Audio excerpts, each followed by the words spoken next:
Bangor traffic, RB 68 Hotel Kilo, departing runway 30 straight out. 1 at you, Bangor. Okay.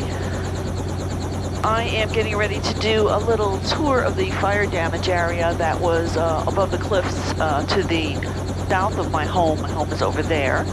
And just warming up, that was the AWAS for Wenatchee Airport, which is about 3 miles to the north of me. That was an airplane also talking on the frequency. I'm going to look at the camera to make sure it's still running because I don't trust the cameras anymore.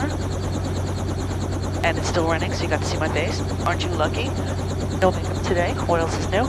Okay, so my gauges are in the green. I'm gonna do my mag check. Bring it up to 75%. Check one mag. Looks really good. Check the other mag. Also good. Needle split. Release the frictions. Okay, this is the first time I've flown since June 28th. Helicopter started right up. It wants to go. It's really dirty on the outside, and I'm so glad that you can't see that. And I'm ready to go. Let's hope I remember how, right?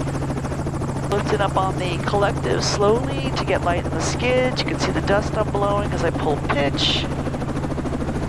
Oh, that was smooth. Okay, let's just go straight this way.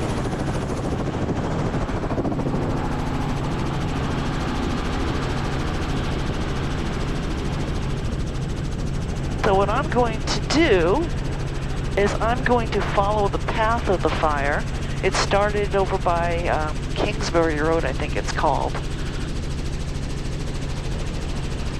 I don't remember all the names of the canyons. I'll put them in the comments on the notes for this video. So I have to fly south, and my window looks a lot dustier than it looked when I was on the ground. Sorry about that. The video is always bad when I'm flying into the sun.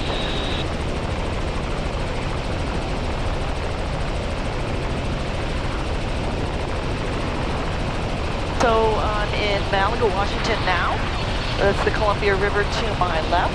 The Wenatchee Airport's across the way. In fact, I should make a radio call. Wenatchee area traffic, helicopter 7534 Delta is in Malaga, heading northeast bound down the river.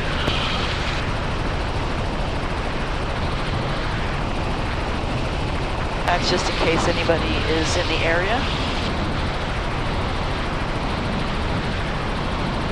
There's no tower at the airport. It has a common traffic advisory frequency. The pilots make radio calls with their position and their intentions, and we basically look out for each other.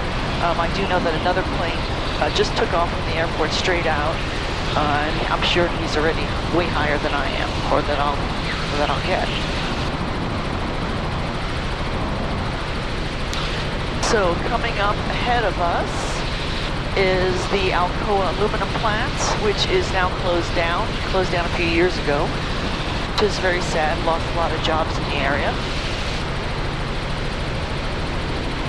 And if you watch a lot of my videos, I have over 100 videos right now on YouTube, and I hope you watch a bunch of them. I also hope you subscribe. I'm supposed to say that. If you watch them, you'll see that I do repeat myself a lot from one video to another because not everybody watches them all. So if you do watch them all, you become an expert for this area. And I'm coming up on the Rock Island Dam, which is in the shadows right now. Not sure if it's worth flying over. I flew over it in a number of other videos. One of the videos that's really good is the dam-to-dam tour video, where you get to see both of the dams in the immediate area. So I'm going to skip that today. Instead, I'm going to stay focused on the mission. The mission, which is to show you the fire, to show me the fire damage.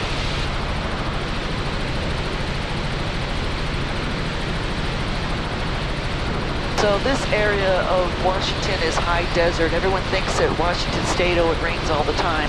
Oh, we haven't had any serious rain since June 28th, which is the last time I flew to dry cherries. So the area gets very beige, we'll say,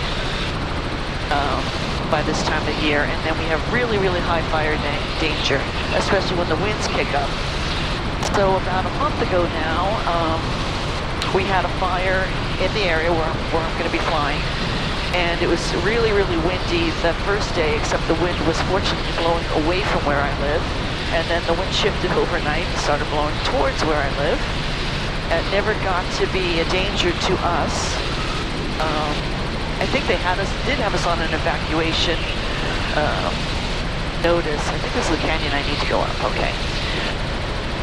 It wasn't to evacuate, it was to be prepared. We were like the last level, you know. They kept saying that it was endangering 200 homes, and I gotta think that my home was one of them. Oh, and I do see the fire already coming up on us. The fire damage, that is. So this particular road goes up the Colockum, up to the Colockum, that's the ridge up there. There's a creek in there that I don't know if there's water in there this time of year, probably not. But the fire started down here. And apparently it was arson. I don't have all the details and I don't want to make any more statements about it, but it was, apparently somebody was angry about something and decided that they were going to start a fire. And then the fire spread. So by the time the fire was under control, they had put numerous firefighters with trucks. They had at least 2 or 3 helicopters on it. They had several amphibious single-engine air tankers on it that were dipping or scooping in the Columbia River. This guy looks like he was spared. Man, can you imagine your whole home, everything around it getting burned? At least his home is okay. I'm glad for that. Anytime you see like a reddish color, that's where they dropped fire retardant. I don't know if that's just red rock or fire retardant. I'm sure we'll see some. I see some up there. We'll go up here a little bit. In the wintertime, this is big elk habitat. A lot of elk are down here. In the summertime, they're up at the top of in the pines there. So then the fire went up this canyon.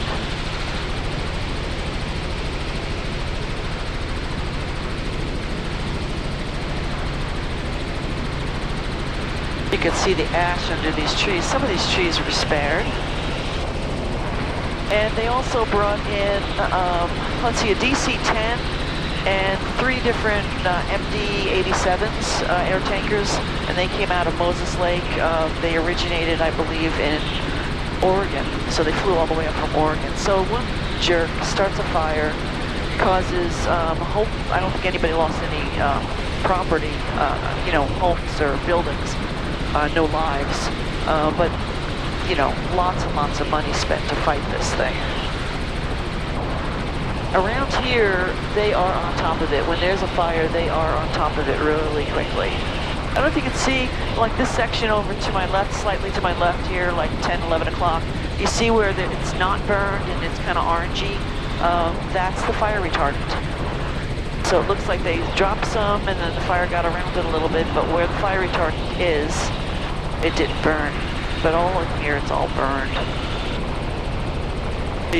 Some of these trees look like they escaped damage, or not too bad. They might recover. Some of them are probably not. Very sad. So then the fire was racing up this canyon. Now, it comes to a hill here. I live on the other side of this hill, going over the cliff. It never really got very close to me, fortunately.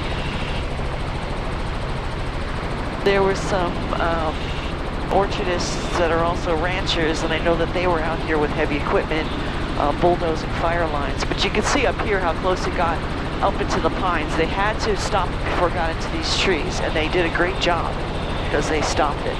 But boy, it got close. That's probably why they brought in the big tankers, to drop the fire retardant like that. The smaller tankers were just dropping water. That guy must be breathing a sigh of relief. And this looks like as far as it got.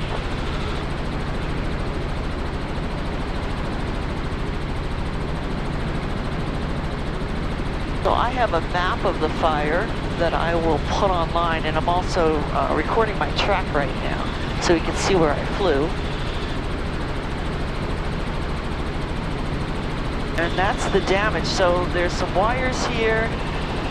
These wires, this is the top of the cliff. I said I was over that hill. I was really over this hill. So it really didn't get very close to me at all. We'll go over and see where I live from up here. These wires come down over the hill by my neighbor's house. I know I'm past that antenna. I'm out here somewhere.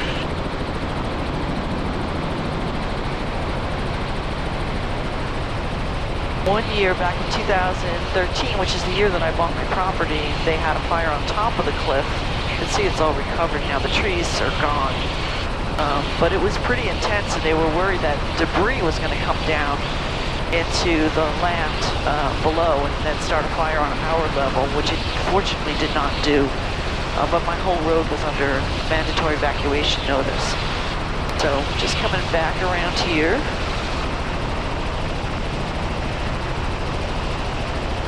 Let's see, I should be coming, yep, there's my house straight down over us. Boy, I got that nailed. So this is as close as it got to my house. It didn't get very close at all. I was curious to see.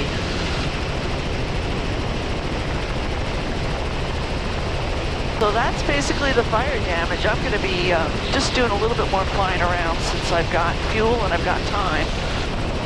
And I'm going to end this video here. I want you folks to subscribe.